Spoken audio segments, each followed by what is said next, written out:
ऐसा है कि जो वहाँ के सर्वे बोल रहे हैं, पत्रकार बोल रहे हैं और जनता बोल रही है, वो तो ये कह रही है कि समाजवादी सरकार जिन्ना को देशभक्त मानती है, रानी झांसी से लेकर बापू तक, भगत सिंह सुखदेव से लेकर चंद्रशेखर आज़ाद तक का जिसने घोर अपमान किया इस वक्तव्य के द्वारा, इसलिए उत्तर प्रदेश के लोग सत्याग्रहियों का अपमान, क्रांतिकारियों का अपमान, समाज सुधारकों का अपमान और देशभक्त बलिदानियों के अपमान का सबक निश्चित रूप से अखिलेश के इस वक्तव्य से रुष्ट होकर सिखाने वाले हैं। इसी के साथ साथ उनकी सभाओं में और उनके जुलूसों में तो भारत माता की जय के साथ साथ पाकिस्तान जिंदाबाद का नारा लगता है और यहाँ तक हो जाता है पाकिस्तान जिंदाबाद का ही नारा लगता है। आज तक उन्होंने माफ़ी भी नहीं मांगी, इसकी निंदा भी नहीं की। तीसरी एक और विचित्र बात है, मुसलमान विशेष रूप से, अनुसूचित ही नहीं ओबीसी समाज भी ये सोच रहा है कि इन लोगों को वोट दी, सरकार बनाई, मिला क्या? गरीबी, अनपढ़ता, बेरोजगार, ये अपराध, जलालत, कोई तालीम नहीं मिली, तरक्की नहीं मिली, विश्वास नहीं मिला, बल्कि हिंदू समाज की नफ़रत और ज़्यादा प्राप्त हुई है।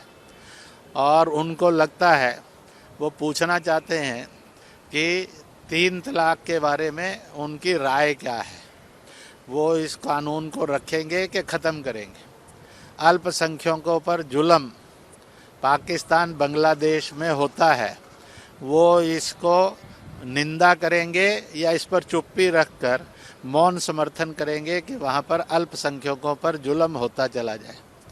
ऐसे अनेक प्रश्नों में वो उनके सामने है कि उनको डराया गया था, धमकाया गया था, अगर राष्ट्रीय विचार की मोदी की भाजपा की सरकार आती है तो अल्पसंख्यक अनुसूचित ओबीसी पर जुल्म होंगे। तो जुल्म तो नहीं हुए, परंतु उनकी स्थितियां खराब हुई हैं। इसलिए वोट देकर देखा, मिली गरीबी, अनपढ़ता, जलालत, अपराध, बेरोजगारी। इसलिए मन में ये उनके और तेज गति से विचार चल रहा है, इस बार बीजेपी को हराने के लिए नहीं, जिताने के लिए वोट की जाए। ऐसा भी एक सर्वे चारों तरफ उभरता हुआ दिखाई देता है।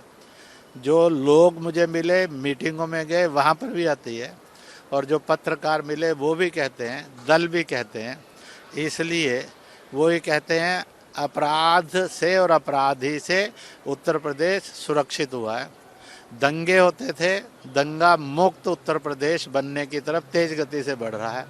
इतना ही नहीं है, और काम मिलता है, इसलिए गैस सिलेंडर मिल रहा है, शौचालय मिल रहा है, छत मिल रही है, हेल्थ कार्ड मिल रहा है, किसान निधि मिल रही है, 3 तलाक जैसे जुल्म से मुक्ति मिल रही है, मर्द जालिम नहीं बन रहा, औरत पर जुल्म नहीं हो रहा, और इस प्रकार के अनेकानेक प्रकार की छात्रवृत्तियां भी मिल रही हैं, जिससे तेज गति से आगे बढ़ सकते हैं। ऐसा एक दृश्य आज दिखाई देता है, सुनते हैं। तो इस प्रकार से सारे मिलाकर यह वातावरण इस समय पॉलिटिकली उत्तर प्रदेश में और देश में बना हुआ है।